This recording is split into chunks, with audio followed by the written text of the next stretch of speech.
The current European refugee crisis is the biggest of its kind since the Second World War and has propelled the topic of forced migration back into the worldwide media headlines.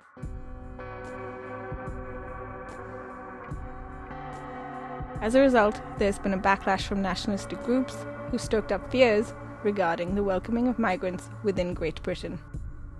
Their message has only heightened following last year's EU referendum, with the result leading to a spike in anti-immigrant hate crime. However, the public have also showed support towards refugees through protests, volunteering, and everyday acts of kindness.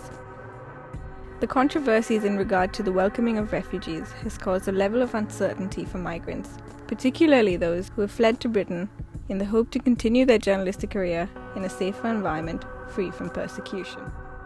Every single one of them indiscriminately jailed. A lot of them have died in prison. Back in Aleppo, you have an argument, you kill each other.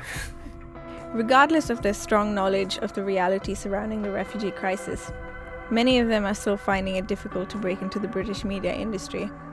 I think there's lots of challenges for migrants to enter the UK media. If you're talking about my country, you should first listen to Syrians. In collaboration with students from the London College of Communication, refugee journalists have come together to share their experiences about the difficulties of entering the British journalism field.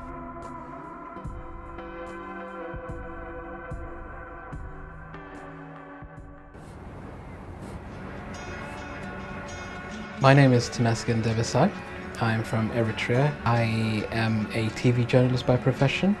After finishing university in Eritrea, I joined the Ministry of Information, that is the TV station that is run by the state, and I was involved in setting up the first English TV department in Eritrea.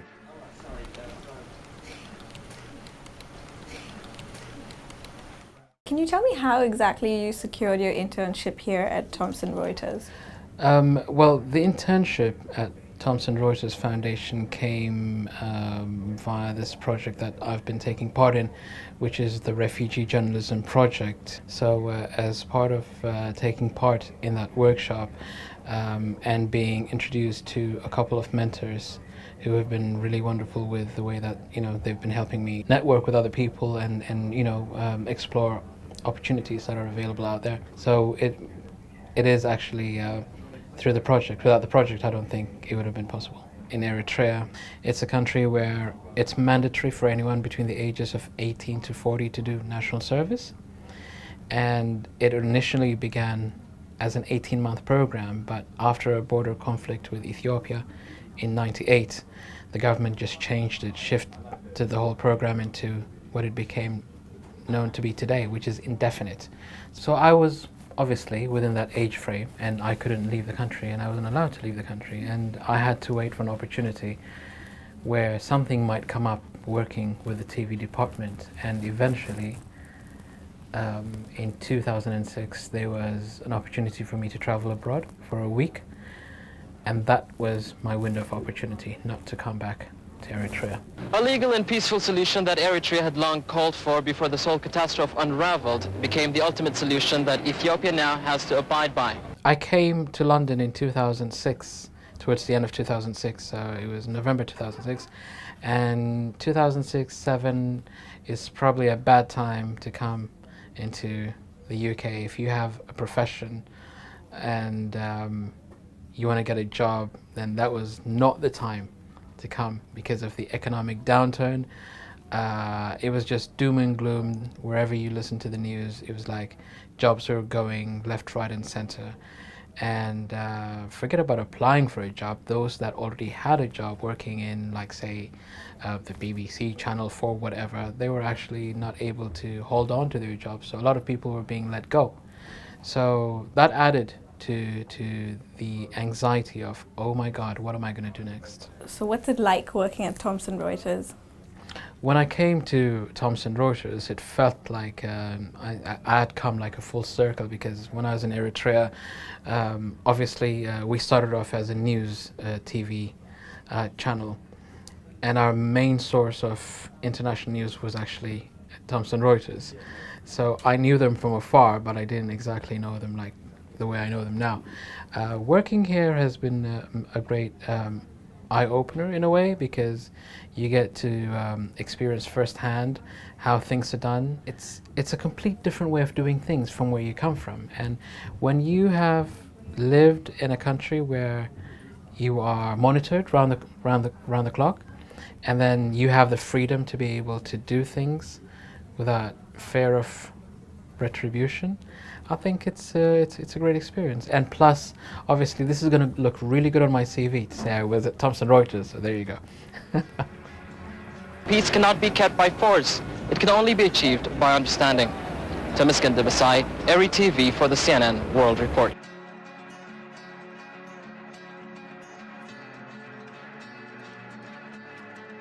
The Refugee Journalism Project is a collaboration between the London College of Communication and the Migrant Resource Centre, which aims to integrate refugee journalists into the media industry in the UK. Through a mentoring scheme, the refugee journalists were paired with professionals who have helped them gain confidence with their skills. The project's goal was to bring diversity and a variety of voices that would contribute to a more representative journalistic field.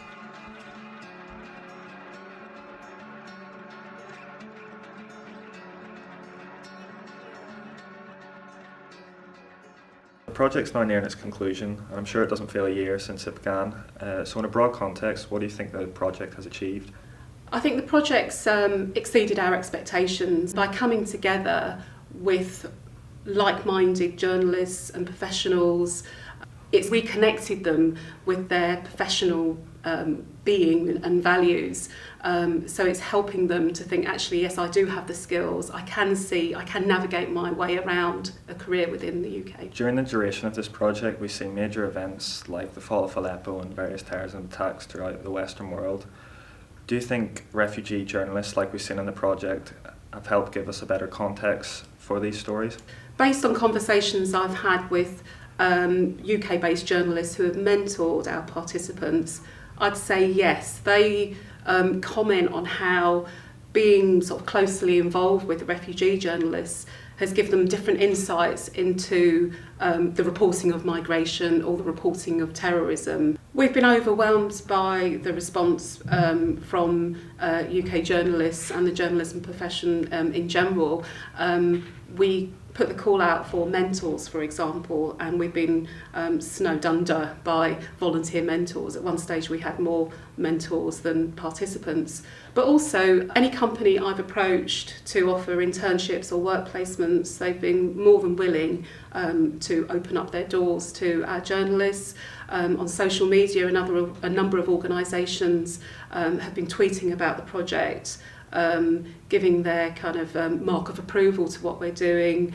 Again, workshops, we've asked some companies like The Guardian, Twitter, to offer workshops for our participants, and they've been more than willing to offer.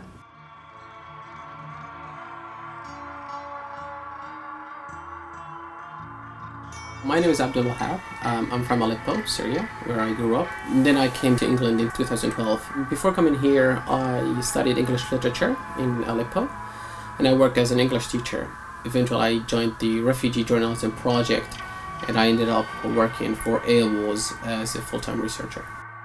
So my role in AirWars is to get the data about the alleged airstrikes in Syria. So, for example, if there's an alleged airstrikes and taking place in Aleppo, in one of the villages or in one of the neighborhoods in Aleppo, I would go and search online for any source. So we are an open source media. So we get whatever sources there are with our activists, Arabic media, English media, wherever they are. We try to contact them. We get pictures, videos, photos. What's the difference between working here in the UK than in Aleppo? So the work environment in here in Aleppo are completely different. In here we get this. That's a third world country. Here, it's not a third world country. Here we have more freedom of expressions. You can have an argument with another person. You can disagree on something, and then at the end of the day, you can still go out and have a drink or whatever. Back in Aleppo, you have an argument, you kill each other. So it's completely different. What's your view on how the media industry over here in the UK reports on the Middle East? To be honest, I would never be very happy about the coverage because it doesn't really reflect the numbers and facts of war that I get. The media should reflect the fact, what's happening on the ground. If you're shooting a report from Aleppo, you can't really shoot it from one side and be biased about it, showing me that the Syrian regime, for example, is providing food and shelter. Maybe, yes, they are providing food and shelter for their people, not for the rebels. And sometimes they would show you some interviews with people living in Assad-controlled areas. Now, these people, of course, they would praise the president, they would praise the regime, because they live under their territory. They can't really be open about it. They don't live like in England. They don't have the freedom of speech like we do in here. As a refugee coming to this country, you need a lot of support. You can see a lot of refugees welcome signs. You can see the demonstrations. You can see a lot of people welcoming the refugees, even like in the media sometimes, some positive things, which is really great. And then there's these kind of projects that put these words to test and say, yes, refugees are welcome. This is what we're doing. The Refugee Journalism Project puts you in a pool with a lot of people where you start networking, getting to know people, journalists, getting to know some contacts. These contacts eventually help you get a job. So through the Journalism Refugee Project, I got my job as a full-time researcher at AWOS, where I am making a difference in the war, where I am documenting and archiving those civilian casualties. Refugee Journalism Project reminds me of a poem by Langston Hughes. There's a dream in this land with its back against the wall. To save the dream for one, it must be saved for all. That's how I feel about the Refugee Journalism Project, because it really helps a lot of people and give them context in order to go back to their career in journalism and start making a difference.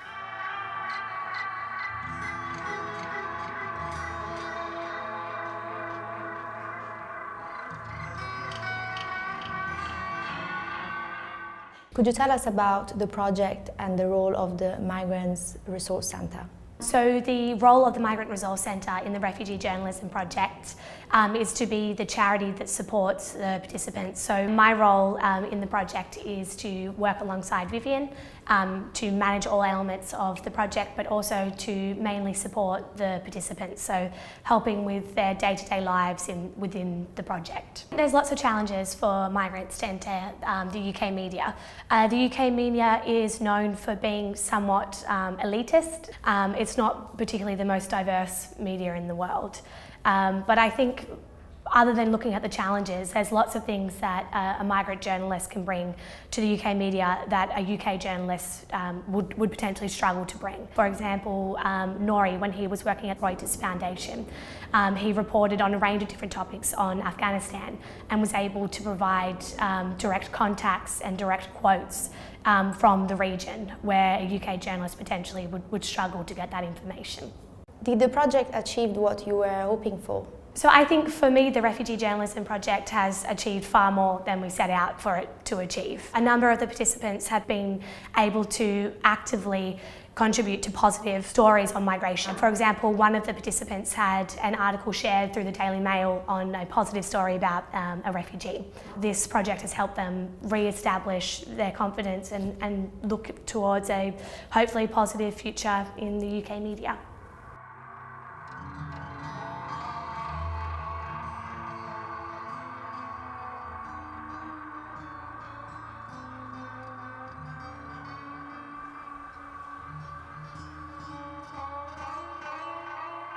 I'm Ferdos, I'm Syrian.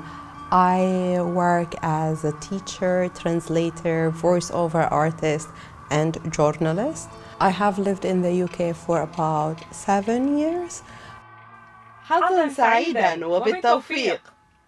منا لكم. Brilliant. Do you think this Refugee Journalism Project has helped you to break into the media industry in the UK? This project is an amazing opportunity to bring refugee journalists together, and it helps us regain our voice. I was very upset with the way things are going in Syria, the violence against the civilians, and adding to that was the way that the media reported on things. And I was like, if you're talking about my country, you should first listen to Syrians. Refugees have a lot to add to the narrative.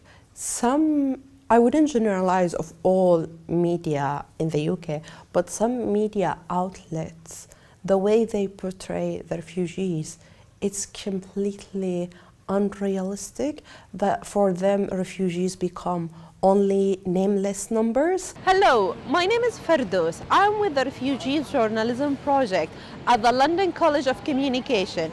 Today we are in the heart of the capital, London, in particular in front of the Parliament Square, where charities and activists have set life jackets installation. These jackets are here to remind world leaders that these ordinary people were using those life jackets to run away from war and to reach safety. This program helped me get an internship with a company that was working on a Channel 4 documentary about Iraq. So through this opportunity, I saw how to tell a story in a very complicated context, but at the same time, because I was there with my language background and with my knowledge about the Middle East, I was able to give some impact. And when I asked some questions, the director told me, "Oh, these are very good questions. Thank you for," and I felt like a sense of achievement that we really, as you get more people from different backgrounds, you'll be able to tell a better story, a more realistic, rather than one person from the outside looking at other people. This program would definitely enable people to find their way into the journalism in the UK, and that will add more voices, because refugees are ordinary people, but the circumstances we go through is different, but that doesn't define who we are. By giving a voice to refugee journalists, we can help build an inclusive society that embraces a rounded interpretation of the issue. This project serves as a start point platform that has led to their stories being heard throughout media outlets in the UK, in hope of abandoning the label of being refugees, but mainly considered as professionals and skilled journalists.